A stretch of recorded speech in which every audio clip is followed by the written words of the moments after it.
Welcome students. कल हमने सीखा कि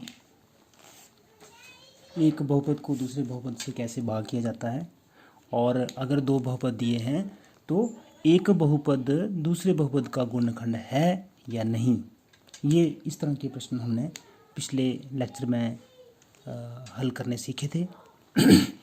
उसी कड़ी को आगे लेकर चलते हुए हम आज प्रश्न नंबर 2, जो कि प्रश्नावली 2.3 हम हल कर रहे हैं, उसका प्रश्न नंबर 2 का तीसरा भाग हम यहाँ पर हल करेंगे। देखिए, हमें दो बहुपद दिए हैं, x की घात 3 माइनस 3x जमा 1, और दूसरा बहुपद है x की घात 5 माइनस 4x की घात 3 जमा x की घात 2 जमा 3x जमा 1।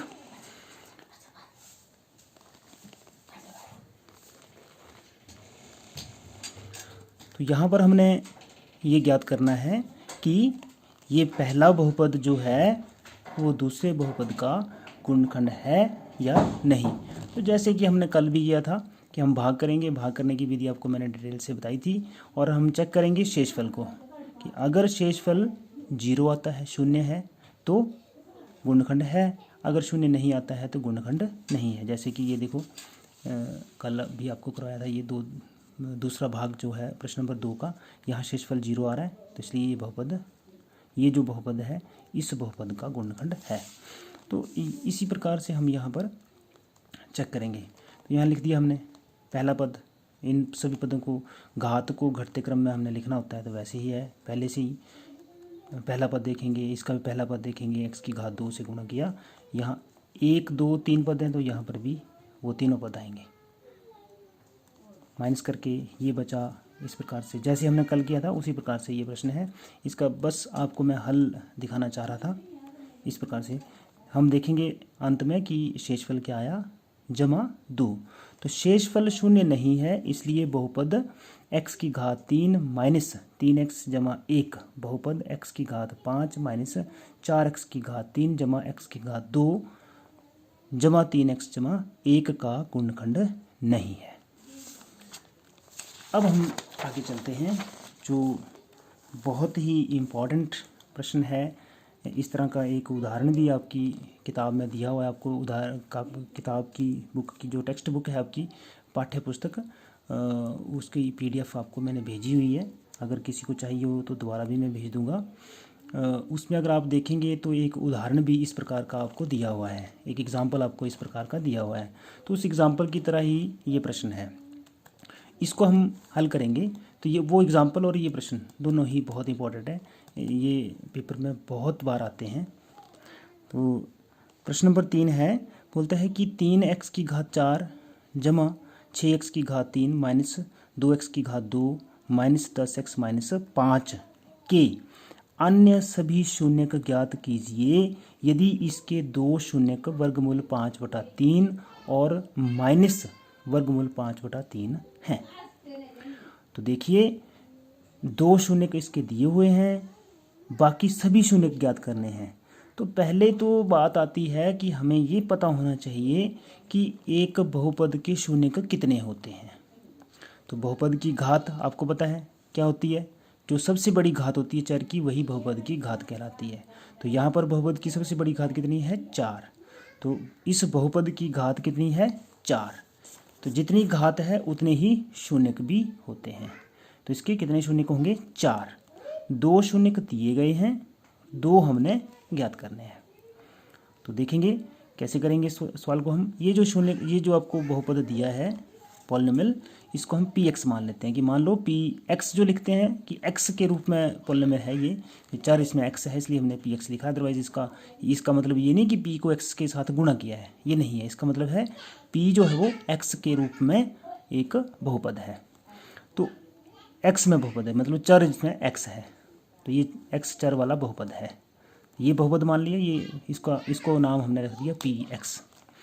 तो इस प्रकार हमारे पास क्या है कि ये जो है वर्गमूल 5/3 दिया हुआ है, और माइनस वर्गमूल 5/3, ये दोनों पी एक्स के शून्यक हैं। गलती से मैंने गुणनखंड लिख दिया था यहाँ पर। ये क्या है, पी एक्स के दोनों ही शून्यक हैं। अगर ये शून्यक हैं तो एक्स माइनस वर्गमूल 5/3 और एक्स जमा वर्गमूल 5/3, ये दोनों बहुपद जो हैं, द्विपद जो हैं, ये पी एक्स के गुणनखंड होने चाहिए। अगर ये शून्यक हैं तो ये गुणनखंड होंगे। अगर ये गुणनखंड हैं तो इन दोनों को हम गुणा कर देते हैं। ए माइनस बी, ए प्लस बी का फॉर्मूला लगा के ए स्क्वायर माइनस बी स्क्वायर आएगा। तो बी स्क्वायर मतलब यहाँ से वर्गमूल कट जाएगा, एक्स की घात 2 माइनस 5/3 आया। ये जो है इन दोनों का गुणनखंड, सॉरी गुणनफल, ये दोनों का गुणनफल आया। ये जो है वो पी एक्स का गुणनखंड है। अगर गुणनखंड है तो इससे पी एक्स को भाग हो जाएगा। तो हम भाग कर लेते हैं। ये जो हमारे पास बहुपद आया, इससे इस पी एक्स को हम भाग करेंगे। तो देखो कैसे हम भाग कर रहे हैं। भाग करने पर एक्स की घात 2 माइनस 5/x, ये भाजक है, इससे भाग करनी है। और पी एक्स को करनी है। तो पी एक्स क्या है, 3x की घात 4 जमा 6x की घात 3 माइनस 2x की घात 2 माइनस 10x माइनस 5। पहला पद देखेंगे, x की घात 2 है, यहाँ 3x की घात 4 चाहिए। तो 3x की घात 2 से हमने यहाँ पर भाग करनी है। तो इसको इसके साथ गुणा करेंगे। गुणा करके जो आएगा वो पद यहाँ लिखेंगे हम। तो देखो इसको यहाँ गुणा किया हमने, 3 का 3 आ गया, x की घात 4 हो गई। आगे माइनस है, ये प्लस में है तो प्लस माइनस माइनस आएगा। ये माइनस 3 से 3 कट जाएगा। देखो 5/3 को भी हमने एक्स स्क्वायर से एक्चुअली ये करना होता है, ये किया हमने। ये जो भाजक है इसके साथ इसको हमने एक्स स्क्वायर, ये जो 3x² है, इससे गुणा किए। तो इस पद को और इस पद को दोनों को बारी बारी से हम गुणा करते हैं। जब इससे किया तो 3x की घात 4 आया। जब इससे करेंगे 3 से 3 कट जाएगा तो 5x की घात 2 माइनस में बचेगा। 5x की घात 2 जो है वो माइनस के आएगा। साइन बदलते हैं हम जब घटाना होता है तो ये प्लस का था, ये माइनस का हो गया, और ये माइनस का था, ये प्लस का हो गया। इसको हमने यहाँ क्यों लिखा है, क्योंकि x की घात 2 है तो x की घात 2 वाले पद के नीचे ही लिखेंगे इसको हम, इसके नीचे खाली रखेंगे। तो ये और ये बराबर हैं और एक दूसरे के अपोजिट हैं, एक प्लस का एक माइनस का, तो 0 हो गया। पहले से हम करते आ रहे हैं। 6x की घात 3 जैसे था वैसे लिख दिया प्लस में। और ये प्लस क्यों आया, क्योंकि प्लस का 5 है और माइनस का 2 है, तो 5 - 2 3 आया प्लस में। एक्स स्क्वायर वैसे बच गया, minus 10x plus sorry minus 5 जैसे था वैसे लिख दिया। अब हमारे पास पहला पद क्या है, 6x³।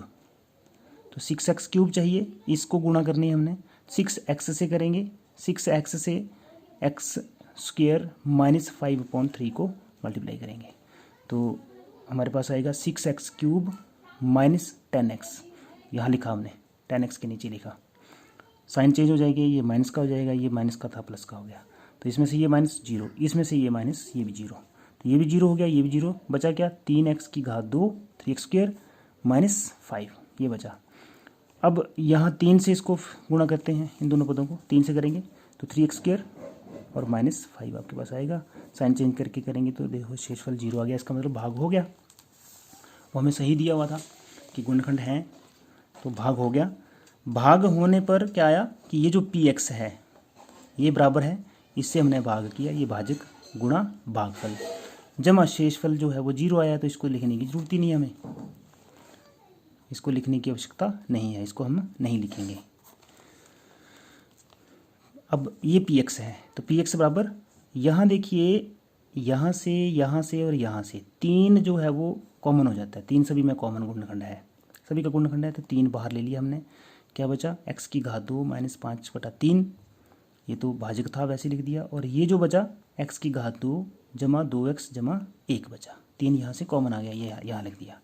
इस चीज़ को हम नहीं छेड़ेंगे क्योंकि इसका तो हमें पता है, पहले से दिए हुए हैं कि गुणनखंड ये हैं, ये इनका गुणनफल है ये, तो इसको करने की ज़रूरत नहीं है। ये तो 2 इसके आधार पर ये इसके 2 शून्यक हैं, तो हम इस भाग को, ये जो इतना भाग है इसको हम हल नहीं करेंगे, हम सिर्फ इस भाग को हल करेंगे। तो इस भाग को हम हल करेंगे। देखो ये जो था ये इतना वैसे के वैसे लिख दिया और इसमें हमने मध्य पद को विभक्त कर दिया। 2x है तो x + x लिखा। अब यहाँ से x कॉमन आएगा, दोनों में से x कॉमन, x + 1 बचा। यहाँ से 1 कॉमन तो x+1 बचा। ये देखो गुणनखंडन कर दिया हमने। 3x² - 5x 5/3 वैसे लिखा।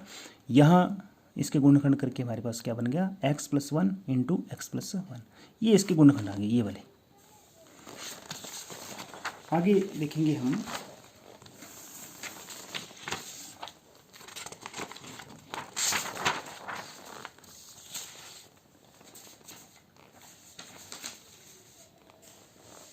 कैसे हुआ ये जो भाग है इसका, ये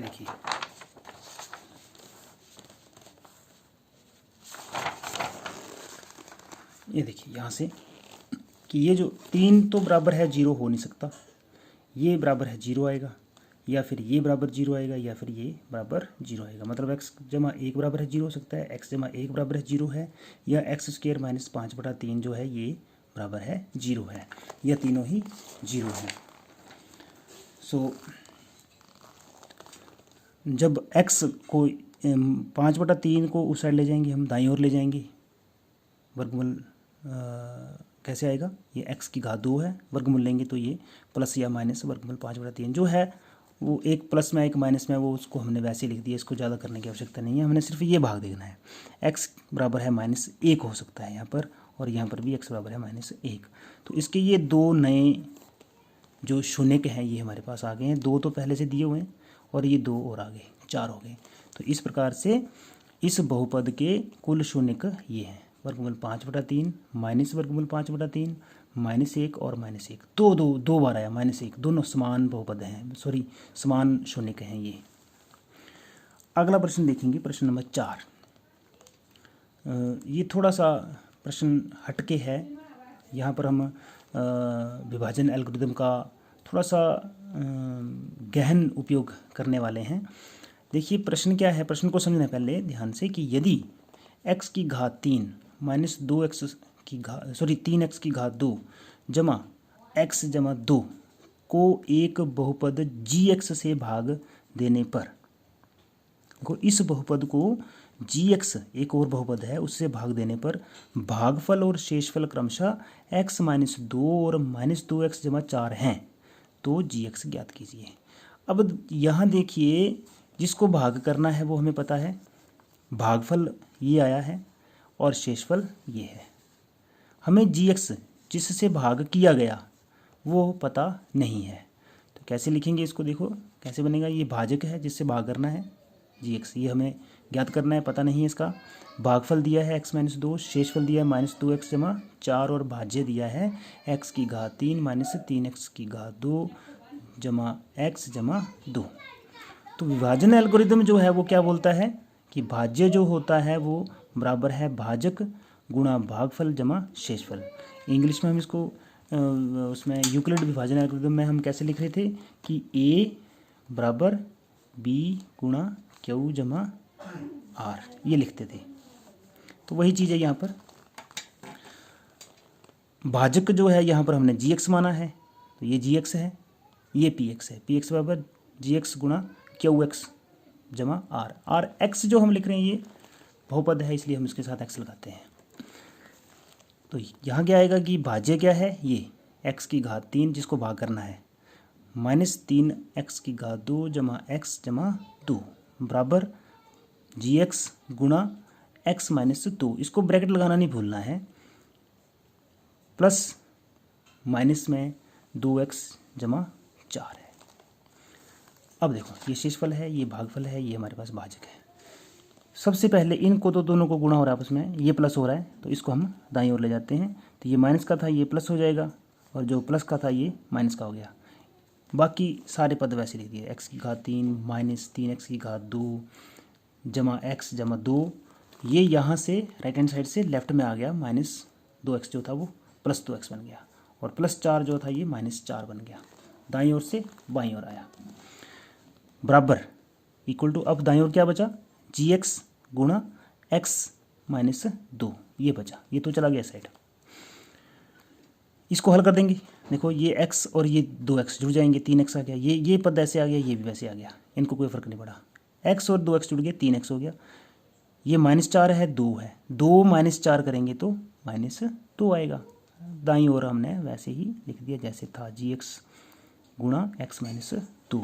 अब जी एक्स तो हमने ज्ञात करना है, जैसे हम अलजेब्रा में एक रैखिक एक चर वाले रैखिक समीकरण को हल करते हैं उस प्रकार से इसको हल करने की कोशिश हम करेंगे कि जी एक्स को यहाँ रहने देंगे, इसको भी साइड ले जाएंगे, तो ये गुणा कर रहा है, यहाँ भाग कर देगा, तो ये बहुपद बनेगा x cube minus 3x² plus 3x minus 2 divided by x minus 2। इस पूरे को ये डिवाइड करेगा इक्वल टू जी एक्स, मतलब इसको इससे भाग करने पर जो बहुपद बनता है वो जी एक्स है। तो अब हम भाग करेंगे, अब क्या करेंगे हम भाग